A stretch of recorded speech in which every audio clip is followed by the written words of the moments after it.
वज़ीर आला खैबर पख्तूनख्वा सोहेल आफरीदी का बानी PTI से मुलाकात की इजाज़त के लिए हाई कोर्ट से रुजू। सूबे काबीना के मशावरत के लिए बानी PTI से रहनुमाई ज़रूरी है। दरख्वास्त में मौक़िफ़ अपनाया गया कि वज़ारत दाखिला और महकमा दाखिला पंजाब को मुलाकात के लिए पहले ही दरख्वास्त दी जा चुकी। बात करने के लिए रिजवान काजी इस्लामाबाद से हमें ज्वाइन करेंगे। रिजवान, इससे पहले सोहेल आफरीदी मुलाकात के लिए गए थे अडियाला जेल, क्या उन्हें मुलाकात करने नहीं दी गई और अभी इस दरख्वास्त में क्या मौक़िफ़ अपनाया गया है जो सोहेल आफरीदी ने जमा करवाई है?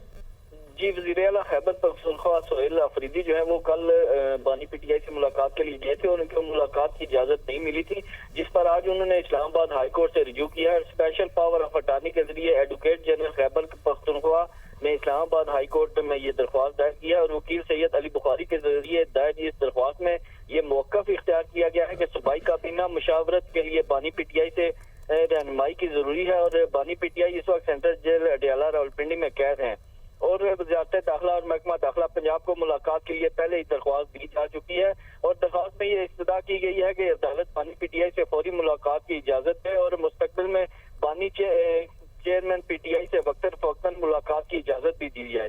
दरख्वास्त में ये भी कहा गया कि काबीना की तश्कील और गवर्नेंस के हसास मामलात पर बानी PTI से रहनुमाई लेना लाजमी है। कानूनी और इखलाकी तौर पर पैटर्न इन चीफ से मुशावरत जरूरी है और इस दरख्वास्त में वफाक के अलावा पंजाब के सेक्रेटरी दाखिला, IG पंजाब और सुप्रिटेंडेंट अडियाला जेल को भी फरीक बनाया गया है। जी ठीक है, गुज़श्ता रोज़ मुलाकात के लिए गए थे लेकिन उन्हें मुलाकात की इजाज़त नहीं दी गई और उसी की रोशनी में मुलाकात की इजाज़त के लिए हाई कोर्ट से उन्होंने अब रुजू किया है। आप हमें अपडेट कर रहे थे रिजवान, बहुत शुक्रिया।